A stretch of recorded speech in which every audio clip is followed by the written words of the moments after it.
Programa Novo Alvorecer, trazendo boas novas para você. Uma realização Assembleia de Deus de Caratinga. Olá, meus irmãos, a paz de Cristo para você. Esse é o programa Novo Alvorecer, chegando mais uma vez. Você que nos assiste aqui pela TV na região de Caratinga, uma boa noite, que Deus te abençoe. Você que nos assiste pela internet em qualquer horário, bom dia, boa tarde, boa noite, enfim, que Deus abençoe você também de uma maneira toda especial. Esse programa é uma realização da Igreja Assembleia de Deus, Templo Central em Caratinga, Rua Princesa Isabel 52, bem no centro da nossa cidade, é o endereço da nossa igreja. Hoje o nosso programa é com o conteúdo da lição de Escola Bíblica Dominical.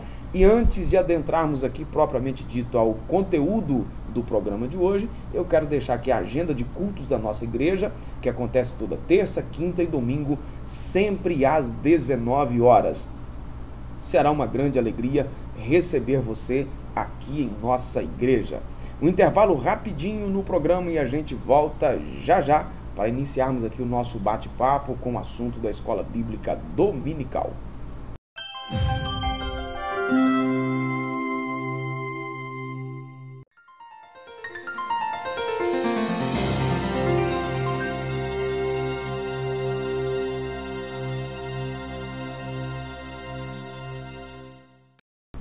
Continuando o programa Novo Alvorecer de hoje, comigo aqui no estúdio, o Joás, que é professor da Escola Dominical aqui no nosso Templo Central. Também, mais uma vez, o presbítero Edivaldo.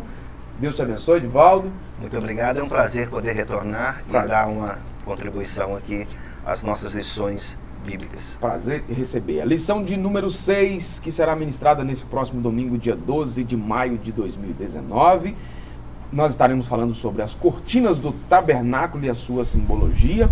O texto áudio da nossa lição é 1 Coríntios capítulo 10, versículo 11. Ora, tudo isso lhe sobreveio como figuras e estão escritas para aviso nosso, para quem já são chegados os fins dos séculos. A verdade prática diz que, comparando as coisas simples do tabernáculo com as celestiais, aprendemos as verdades que nos levam ao crescimento espiritual. O texto que nós estaremos trabalhando, Êxodo capítulo 26, do versículo 1 até o versículo 14, e eu sugiro aí que você faça a leitura na sua casa, e mesmo depois do programa, para que você tenha condição aí de entender melhor o assunto que nós estaremos trabalhando aqui. Senhores, então, a cortina do tabernáculo tem muito a dizer-nos acerca da maravilhosa obra redentora de Cristo. Pelas estruturas, simbologias, cores, veremos então como esse utensílio muito importante do tabernáculo se fez figura para adentrarmos então na presença de Deus de maneira confiante e ousada. Aparentemente, parece aí, talvez aos olhos de um leigo, até uma besteira, né? Você estudar as cortinas do tabernáculo, o que é que isso tem? O que é que isso tem a ver? Mas a gente vai ver no decorrer do programa, no decorrer da nossa lição, que as cores, tudo certinho, o material que foi usado, tudo tem uma simbologia. Na verdade, falávamos aqui antes da gravação iniciar, Joás, que Deus não faz nada por acaso. Isso aí. Né? Tudo de uma sabedoria muito grande, né? Não tem nada ali por acaso, nem cores, nem tipos de tecido, nem tipos de madeira, nem tipos de metal, nada está ali por acaso, né? E essas cortinas que a gente vai ver hoje tá nessa linha de sabedoria, né? Uma sabedoria que aponta para a redenção de Cristo, né? E aí, Edivaldo? Eu falava também antes, né, em off, a gente falava aqui do prego, a questão da arca, né? Tudo é importante, tudo tem o seu simbolismo, tudo tem o seu sentido figurado, né? Tudo tem a sua aplicação didática na vida cristã, porque é uma figura de Cristo, do seu trabalho, de todo o processo da sua obra redentora, expiatória. Então é exatamente isso que a cortina também vai apontar na nossa lição de hoje. Então vamos lá, as coberturas e as cortinas, embora fosse complexa em detalhes e específica nos materiais, cores, a estética do tabernáculo tinha que apresentar uma leitura fácil. pois a montagem e desmontagem do santuário tinha de ser de acordo com a simplicidade do dia a dia da vida no deserto. A coberta era feita de peles de animais marinhos. O desenho não expressa beleza exterior ou algo que chamasse a atenção. Não era uma tenda evoluída como a gente vê tantas hoje, né? Uma tenda árabe hoje, né? Essas tendas que você vê nesses países do Oriente Médio, né? De forma geral, não. Era uma coisa mais rústica. A primeira trabalho vista, artesanal, né? À primeira vista era uma questão rústica. Mas a beleza não estava por fora, a beleza estava por dentro, isso que é interessante. Né? Então tratava-se de um material para resistir às intempéries do deserto, era rústico, como você acaba de dizer. E era um negócio interessante. Aponta para Cristo no sentido, tá aí o texto de João 1,14, né? Falando dessa simbologia, desse apontar para Cristo, né? Para a sua obra redentora. Por fora você via essa coisa rústica, né, da pele de golfinhos, né, aquela coisa bem, com aspecto bem artesanal mesmo, bem rústico, né? E por dentro você vê que a estrutura era de madeira coberta de ouro, né? Quando João fala que o Verbo se fez carne e tabernaculou, né, entre nós, né, é uma figura clara desse tabernáculo aí, né? Ele habitou entre nós, né, como quem quer repousar na sua casa, né? Ele fez morada no nosso meio. E você vê essa figura muito clara, Jesus, né, o Deus em pessoa, a palavra em pessoa, né, encarnada, né, a coisa do ouro aí, né, uma preciosidade imensa, né, coberto com essa cobertura do tabernáculo rústica. Né? Você olhava para ele, como o profeta Isaías descreve, né? Você olhava para ele e não via formosura, 2, né? Beleza nenhuma, mas é o Deus encarnado. Na verdade, o tabernáculo, a gente vai entender que Jesus é o tabernáculo andante, ele é a tábua andante. Então, Jesus, ele fez o papel do tabernáculo, ele esteve no meio, andou entre nós e está entre nós, né? Isso é fantástico quando a gente analisa nesse sentido. Aí o texto de Isaías 53:2, porque foi subido como renovo perante ele, como raiz de uma terra seca, não tinha parecer nem formosura, olhando nós para ele, nenhuma beleza víamos para que o desejássemos. Pois é, a estética exterior não deve nos enganar, né? Não deve nos iludir. No mundo de aparências que nós vivemos hoje, se julga não pelo conteúdo, mas pela capa. Então isso aí já é um princípio que o cristão tem que ter, de que por trás da simplicidade pode haver tesouros que são incontáveis, e precisamos ter essa sensibilidade de olhar o simples de uma forma sobrenatural. É isso aí. Por baixo da cobertura exterior havia uma coberta de peles de carneiro tingidas de vermelho. O versículo 14 do texto em questão, Êxodo 26. Por baixo das peles de carneiro havia outras cortinas feitas de peles de cabras, brancas, especificamente, né, sem ser tingidas. Por último, havia uma quarta cortina que podia ser vista somente do lado de dentro do tabernáculo. Era uma cortina feita de linho fino, branco, com bordados das figuras de querubins. Suas cores eram púrpura, escarlate e azul. A visão dessa cortina lembrava o céu de glória, né? Aí temos algumas coisas aí que serão discriminadas aí em relação às cores, né? Acho que a gente pode deixar ela para o terceiro tópico aí, que fica melhor. Mas essa questão das cortinas aí, o que a gente comentaria nisso aí, Joás? Elas são... as cores são muito importantes, como a gente vai ver daqui a pouco, né? E tudo isso vai apontar para Cristo, né? Para o seu sacrifício, para a sua justificação, santificação, né? A obra redentora, né, que ele realizou no Calvário. Tudo isso, né, todos os aspectos dessas cortinas aí vai apontar para o que ele fez, né? Sua pureza, justiça, sacrifício, tudo isso. Nós vivemos a era do touchscreen, né? E das cores, né? Nós somos bombardeados todos os dias com cores. Verde, né? está liberado, laranja, atenção, vermelho, né, pare, né, as tarjas dos remédios, o vermelho, o preto é mais exclusivo, então tem que ter muita atenção. Então, o mundo, a didática das cores, ela é trabalhada na mente das pessoas. Por quê? Porque se percebeu que o ser humano, ele identifica o mundo exterior através das cores. E Deus, né, ele também, já sabendo isso de antemão, ele trabalha as cores para que as pessoas compreendam do natural ao sobrenatural. Quando fala de céu de glória, não é simplesmente o céu que nós vemos, né? Mas dá a ideia da glória de Deus, das coisas inacessíveis, né? Então, só se vê as coisas inacessíveis por dentro, não de fora. Eu acho que é a grande questão. Na antiguidade se trabalhava as cortinas, limitação, né? Agora hoje se fala das portas, né? Que a porta ela limita, ela também abre entradas para coisas mais profundas. Então as cortinas ela tinha essa questão didática de mostrar que a cada ponto que eu compreendo, a cada cortina que eu ultrapasso, mais eu me aproximo do santo lugar. Você tem um acesso diferenciado. Acesso diferenciado. E o que me chama a atenção aqui, entre tudo isso aí que vocês já disseram também, por exemplo, a parte de fora, já foi dito aí que era rústica, mas a última cortina, que adentrando dentro do tabernáculo propriamente dito, não tinha mais esse aspecto de rústico, né? Que era feita aí uma cortina de linho branco e fino. Aí já é um tecido mais precioso.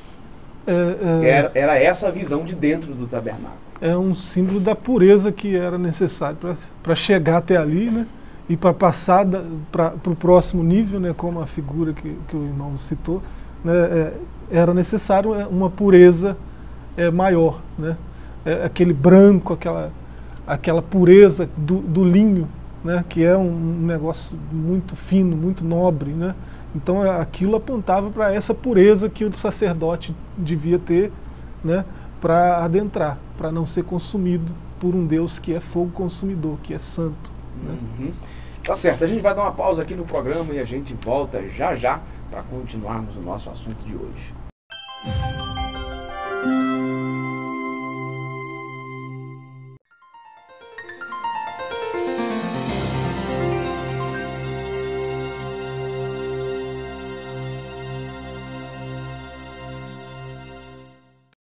Continuando o programa Novo Alvorecer de hoje, agora para o segundo tópico da nossa lição. Você que ligou a sua TV agora, nós estamos abordando aqui aspectos das cortinas do tabernáculo e as simbologias que as cores, o tipo de tecido, o tipo de material tem a nos ensinar. Já ensinava o povo daquela época e continua nos ensinando ainda hoje.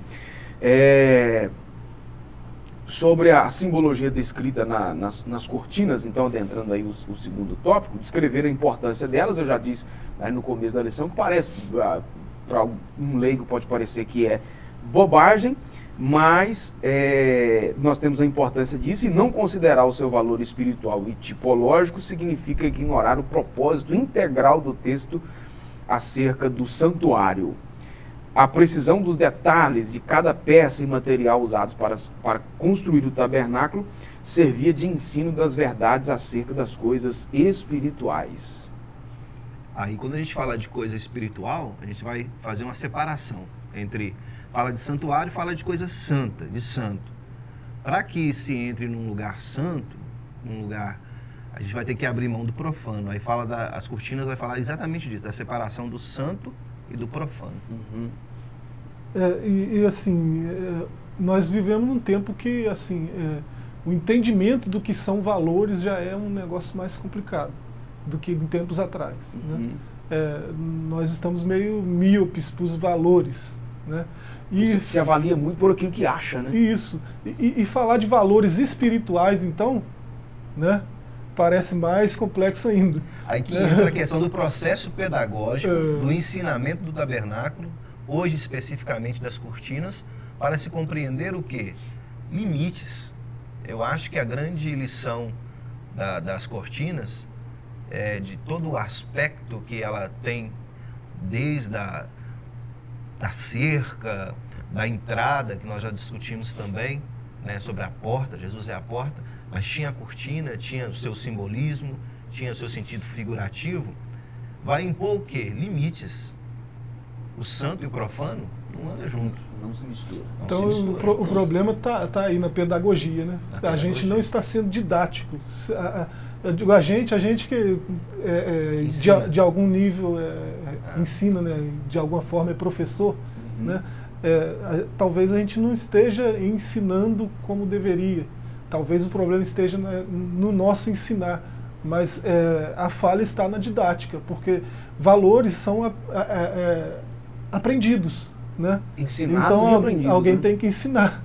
Né? Então os valores espirituais que estão aí nessas coisas que a gente está vendo. No meio secular, devem a ser grande ensinados. preocupação, não só dos professores, como nós já falamos, no meio secular, os pais, de forma geral, imprimem isso, eles querem isso para os filhos. Mas a maior didática não é ensinar, é ensinar sendo o exemplo, que é o caso do tabernáculo. Sobre a separação, Joás, o ambiente entre a cerca do tabernáculo era o pátio, né? Havia um cortinado branco de linho fino torcido que tinha por objetivo fazer a separação dos pecadores. Para adentrar ao pátio, o pecador deveria levar a sua oferta pelo pecado. Então, alguém até me perguntou outro dia na igreja se o pecador tinha acesso a alguma parte do tabernáculo. Tinha no pátio, né? Ele passava pela porta, né, da frente, então no pátio. Até o pátio ele tinha acesso, onde ficava o altar de sacrifício e tudo mais, né? Assim as cortinas faziam, então, essa separação, né, do tabernáculo para dentro, aí a história já mudava. Nesse sentido, a imagem do cortinado de linho torcido simboliza a pureza de Deus, como já foi dito. É o símbolo da santidade e pureza de Jesus, pois como homem nosso Senhor teve mácula, não teve, melhor dizendo, como homem não teve mácula, conforme ele mesmo indagou os seus opositores. Quem dentre vós me conhece de pecado? Ele fez esse desafio, né? Alguém aí vai me convencer de que eu pequei, né? Em João 8:46, né? Quem dentre vocês me convence? Né? Quem dentre vocês me convence? Só Jesus. Eu sou pecador, me convença, né? Ele fez esse desafio. Né? Alguma coisa que me desabona, alguma coisa que o que acharam nele para acusar foi de blasfêmia, né? E ele estava sendo didático. Se você ler Jeremias... Na visão da religiosidade, obviamente. Né? Se você ler Jeremias 15:19, né, o Senhor exige de Jeremias uma coisa para que ele seja profeta, né? Quando você aprender a apartar, separar o precioso do vil, né? Aquilo que é bom daquilo que não presta. Quando você aprender a fazer essa separação, você vai ser meu porta-voz, né? Você vê essa mesma verdade em Ezequiel 22, Ezequiel 44, né? Esse princípio de separar o que é bênção, o que é maldição, de saber pesar, saber medir, né? A questão dos valores, né?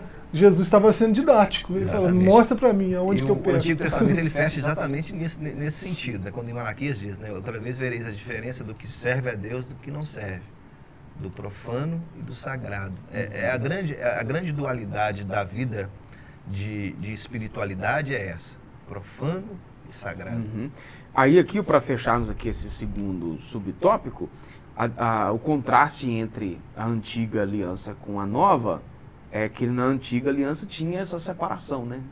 Havia o véu lá, a cortina que separava. Agora a igreja de Cristo não se fecha dentro de uma cerca, mas está pronta para receber qualquer tipo de pecador, uma vez arrependido, que confessa o senhorio de Jesus Cristo em sua vida. Sensacional, né? Essa separação em algum nível ainda existe, né? Isaías 59, verso 2. Né? Os seus pecados fazem separação entre mim e vós. O que não tem mais essa impossibilidade de acesso do pecador. Porque o sacrifício de Jesus foi tão perfeito, né? Foi tão justo, tão perfeito, que qualquer um que confessa o que ele fez na cruz, entende o que ele fez na cruz, tem acesso na hora ao trono da graça, né? Conforme está lá em Hebreus. E aí, para fecharmos aqui o tópico, o significado de santidade, vou deixar com você aí, o Edivaldo. Eu acho a expressão do comentarista quando diz assim, ó: os tempos atuais nos desafiam a viver um estilo de vida na presença de Deus, manifestando a santidade e a pureza de Cristo Jesus. Ter a consciência da santidade bíblica significa ter a disposição para viver na contramão do mundo. É aquilo que nós estamos dizendo. A questão da santificação, ela é um processo. Nós estamos num processo de santificação. Não é que nós somos 100% santos, 100% separados. A palavra santo quer dizer separado. Mas que nós temos que viver uma vida que, na sua vivência, você vai tentando cada dia ser melhor. É como a Bíblia diz, né? Vai brilhando, brilhando até ser dia perfeito. Nós sabemos que essa perfeição só com o arrebatamento da igreja.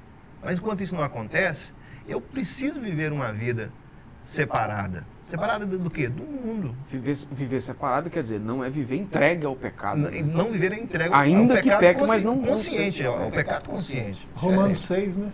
Romanos 6. Verso 6, nós não servimos mais ao pecado. Verso 14, o pecado não tem mais domínio sobre nós. Isso aí. Legal, a gente vai dar mais uma pausa, a última delas, e a gente volta aqui para fecharmos o nosso assunto.